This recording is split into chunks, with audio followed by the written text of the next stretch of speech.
the Bema Judgment Seat of Christ, Crowns, Rewards, and the Weight of Eternity. Greetings, fellow travelers and truth seekers on this journey of the Church of the Future and the Future of the Church. I'm Dr. Stephen A. Wylie, your guide through the winding paths of revelation and discovery with only the Holy Bible as our compass and source. Thus far, we've traced the contours of the millennial times, keeping our steps measured and our focus sharp. I've held back on certain mysteries, not out of secrecy, but to ensure our foundation remains firm. Yet now, as we stand at the threshold of something greater, the time has come to venture deeper. Welcome to the Millennial Revolution, the Rhema Behind the Revelation, a continuation of our series that promises to unearth treasures long overlooked. Today, we turn our gaze to a moment both awe-inspiring and sobering, the Bema Seat judgment of Christ, the crowns and rewards of the believer. This is not the Sunday school tale you might expect. What if everything you've assumed about this event misses the mark? What if the rewards awaiting us, and the losses we might face, carry a weight we've yet to fathom? Stay with me, for the road ahead is rich with questions and they demand answers. We've already glimpsed the new heavens, the new earth, and the radiant New Jerusalem in our earlier series, The Apocalypse, What You Need to Know. Now, we pause to consider the crowns, symbols of honor, victory, and divine recognition, and the rewards tied to them. Are you ready to see beyond the surface? Let's begin. The Bema Seat, a reckoning of our deeds. Scripture beckons us to a striking reality, for we must all appear before the judgment seat of Christ, that each one may receive what is due for the things done in the body, whether good or bad. 2 Corinthians 5 verse 10. Echoed in Romans 14 verses 10 to 12, we're told, each of us shall give account of himself to God.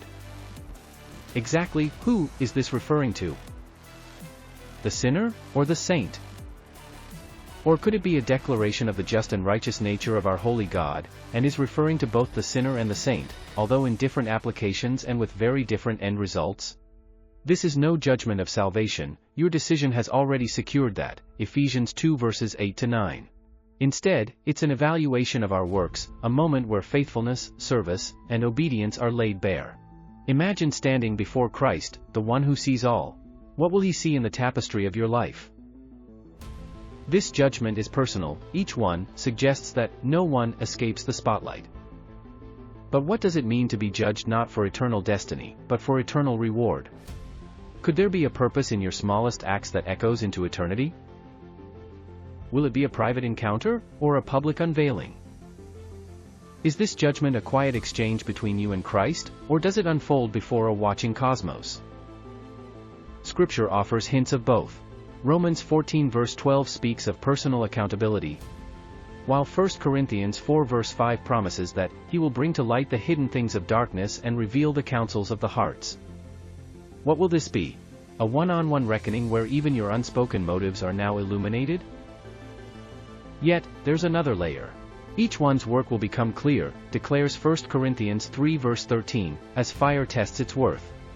Revelation 22 verse 12 adds, "My reward is with me, to give to every one according to his work." Might others witness the outcome?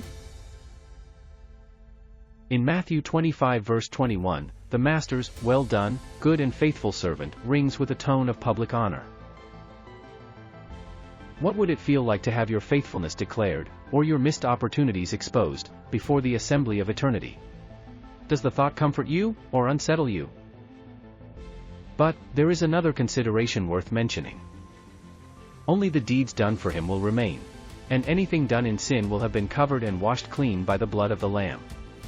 And there will be no written or remembered record of those sins in your book of life or in the journals of heaven. Even so, are you ready to take that chance? Or is now a good time to make things right with him? The crowns, emblems of eternal honor.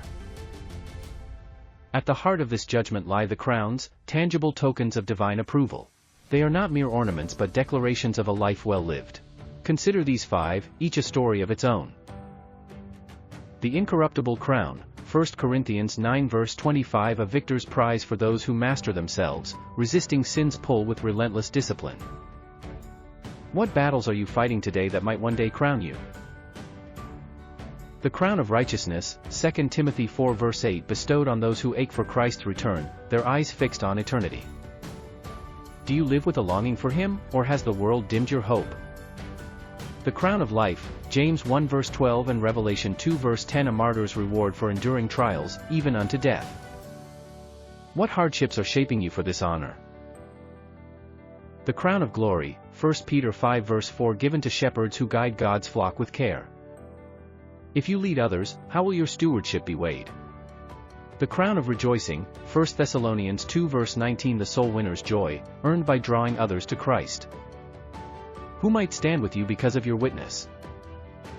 These crowns gleam with public significance, visible signs of faithfulness. But beyond them lie other rewards: authority over cities, Luke 19 verse 17. A seat near Christ, Revelation 3 verse 21. A new name etched in eternity, Revelation 2 verse 17. What might it mean to wear such a crown, or to see it slip away when fire tests your works, 1 Corinthians 3 verses 13 to 15? The tension of reward and loss. Here's the sobering truth: not all works endure. If anyone's work endures, he will receive a reward. If it is burned, he will suffer loss, yet he himself will be saved, though as through fire, 1 Corinthians 3 verses 14 to 15. Salvation remains secure, but rewards hang in the balance.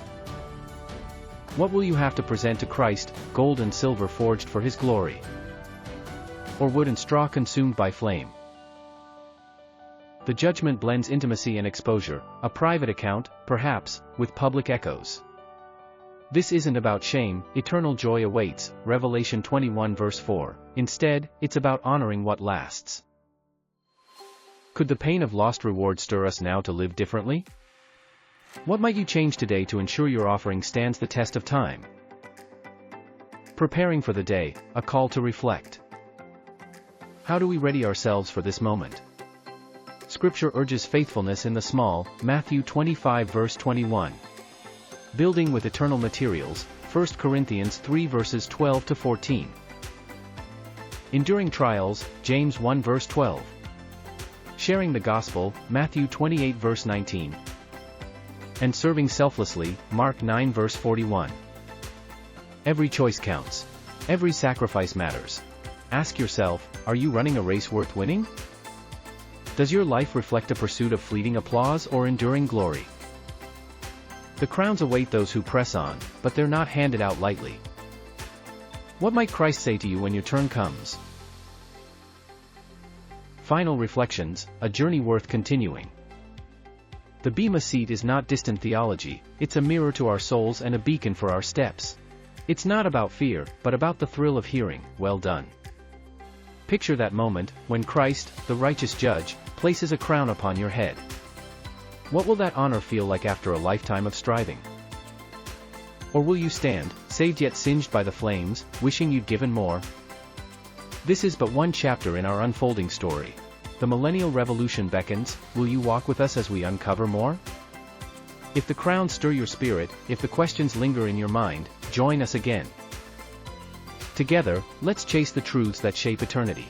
What reward are you willing to pursue?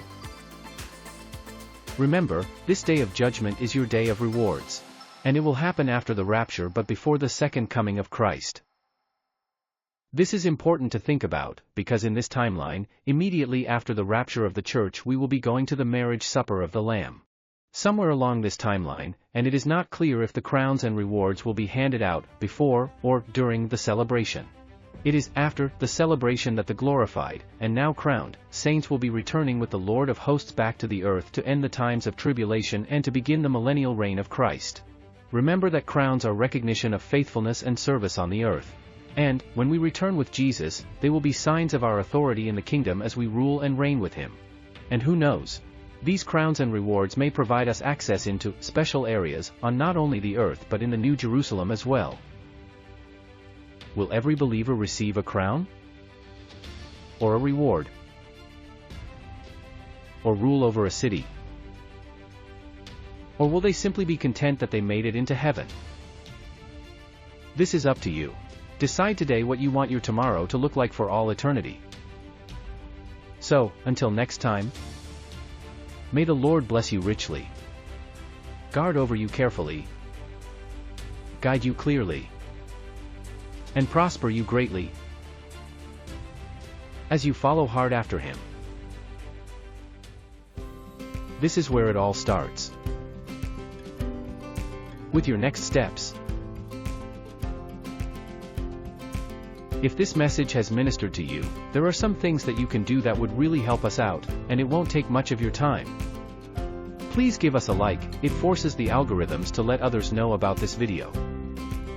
Would you please post a comment even if it is a short one? It means a lot to us and we read every one. Also, I know it's a lot to ask, but would you consider sharing this message with your friends? They will be blessed by the message as well. Subscribing means you won't miss any future updates or releases. If you would like to help support our churches and enable us to reach others, here are the details.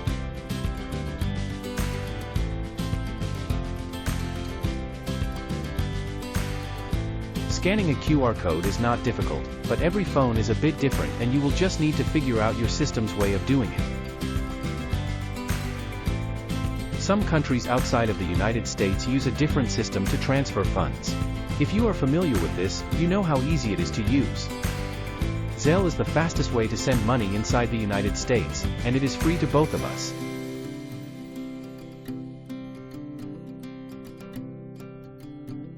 Thank you for your support. We'll be praying for you.